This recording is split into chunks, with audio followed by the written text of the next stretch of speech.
Oyez, chers téléspectateurs, une anecdote croustillante relative aux grèves de décembre.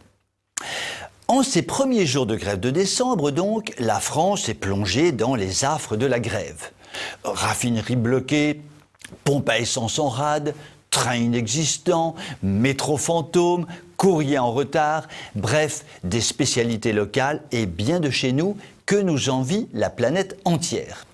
Les Français serrent les dents et font le dos rond, car tout cela se fait pour la bonne cause, à savoir des retraites à réformer, que tout le monde sait devoir être réformées, mais qui seront sûrement mal réformées par un président que par ailleurs les Français supportent de plus en plus mal. En attendant, dans ce chaos remarquablement franco-français, une éditorialiste de renom fait une découverte assez cocasse. Notre charmante éditorialiste traversait la capitale à bord d'un véhicule de tourisme avec chauffeur, ou VTC, de l'entreprise Uber, pour ne pas la nommer.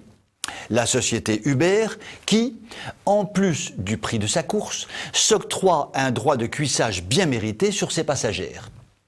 Le chauffeur de notre cher éditorialiste se réjouit du surcroît de travail qui ne manquera pas de lui apporter les grèves des transports parisiens. Réfléchissons un peu et tentons d'être intelligents. Pas de bus, pas de RER, pas de métro. Voilà l'occasion rêvée pour doubler le prix de la course et encaisser des sommes rondelettes à coups d'embouteillage. À la passagère, les bouchons. Au chauffeur, la richesse. Tout va donc pour le mieux dans le meilleur des mondes parisiens.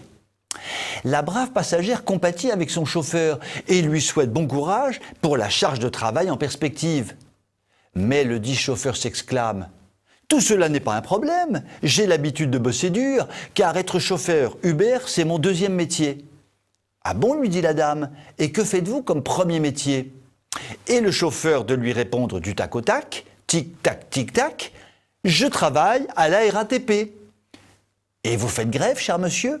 Mais bien sûr, chère madame.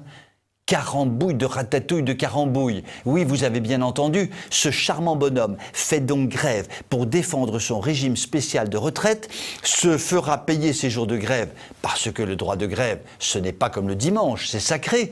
Et pendant ce temps, il gagne plein de gros sous-sous en transportant tous ceux qui sont dans la panade à cause des grèves dont il est partie prenante. Sécu, CFDT. C'est d'une simplicité biblique, comme dit Tante Gertrude, qui n'a jamais lu la Bible. C'est ça la France macronique, un gigantesque mélange de grand n'importe quoi, d'idées politiques tordues, d'un libéralisme bancal et d'un socialisme intouchable. Nous sommes vraiment admirablement dirigés. Mais au fait, nos dirigeants doivent être terriblement fatigués de faire tout ce travail magnifique pour un salaire de misère. Il faut qu'ils se mettent en grève et que cela soit pour eux une grève illimitée et définitive. Vous pouvez m'écrire si vous le voulez. À très bientôt.